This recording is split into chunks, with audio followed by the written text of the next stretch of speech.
The Noosa River catchment is rated A+ for water quality and habitat. Therefore it should be a thriving environment full of Australian bass and mullet, yet it's not. Now some of you may be aware that it was during the 80s. So why are the fish now disappearing? In the 90s, a new industry emerged in the catchment of Noosa, macadamia nuts. State government departments researched the best ways to grow the nuts and protect them from pest insects and diseases like fungus. They recommended targeted spraying of the trees with a range of chemicals to achieve maximum yield. These included organophosphate pesticides, labelled as supericide, fungicides such as carbendazim and copper, plus insecticides such as bulldog, which is a synthetic pyrethroid. Now it's worth noting that all these chemicals are registered for use on macadamias and many other crops by the Australian Pesticides and Veterinary Medicines Authority. Now they do not test the chemicals for safety on fish larvae. The use of the aforementioned chemicals is overseen by state chemical use legislation. They come with strict guidelines for use and farmers must record their use in a logbook. To a certain degree, this all sounds thorough and safe. Well, why does a farmer spray on a day such as this when it is observed that variable winds are blowing? As you can see, this macadamia plantation directly neighbours an established, and until recent times, productive fish hatchery. The direction of the wind seen here by the smoke trail is coming from the plantation to the fish ponds. I don't know if the smoke will show up on the camera, but they're spraying from behind the fire.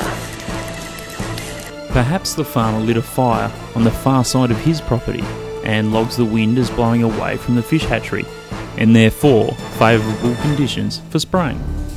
However, at the ponds, due to swirling wind conditions, the direction is in fact coming from the farm and would carry spray drift to the hatchery.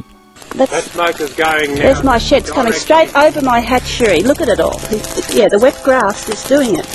Now the DPI clearly told us that cannot use these dangerous chemicals and not affect my fish.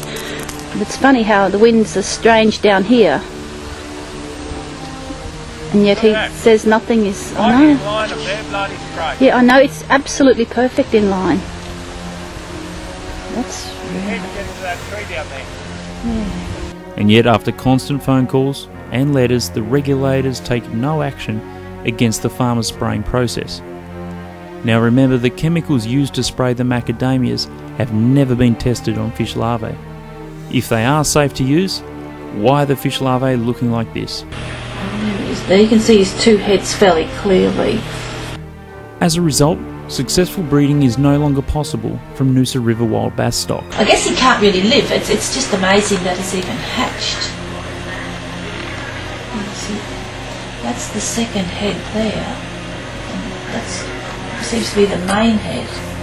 One of the chemicals in use, carbendazim, aka benoil, was removed from registration in the USA in 2001 due to concerns over reproductive impacts on humans.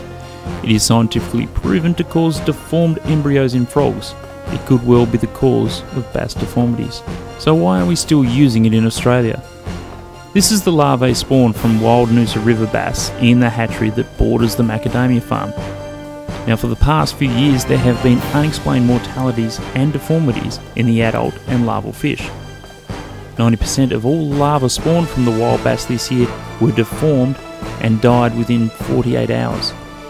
This suggests all affected wild fish will not be able to breed. Now the adult fish appear to look outwardly normal, but their eggs are damaged and cell development is totally messed up by chemicals. Interestingly, bass from outside the Noosa catchment were spawned in exactly the same hatchery 1 week later and were normal. This strongly suggests the fish were contaminated whilst living in the upper reaches of the Noosa River. Fact: Noosa River commercial fishermen report a 95% plus drop in incidental bass capture and a 100% decline in goldeneye mullet over the past 10 to 12 years alone. These species of fish spend a great part of their life in the freshwater creeks, which are now flanked by macadamia agriculture. Aquatic animals are acutely sensitive to all the chemicals being used at well below 1 part per million concentrations. Current spray regulations do not protect aquatic life from drift and runoff. Macadamia farmers only spray in spring and summer, which coincides with when freshwater fish are trying to breed. If it is so safe, why are deformed larvae appearing? And why have these discoveries coincided with the recent introduction of macadamia spraying? One time, a batch of larvae bred at the hatchery were convulsing with obvious nerve poisoning, which is consistent with organophosphate exposure. An antidote, atropine, was then administered, and as a result, the larvae survived. An expert independent aquatic veterinarian has identified the most likely source to the deformities as chemical spray drift and runoff. Take action. Have it stopped. Take note of the list now on screen and demand that these chemicals be reviewed for their safety on fish larvae. Demand tighter regulation for spray operators. Demand a stop to sprays damaging the aquatic environment. Demand an end to the chemical spray drift and runoff killing the Noosa fish stocks. Or email the local Shire councillors and raise the question. Take action. Have it stopped.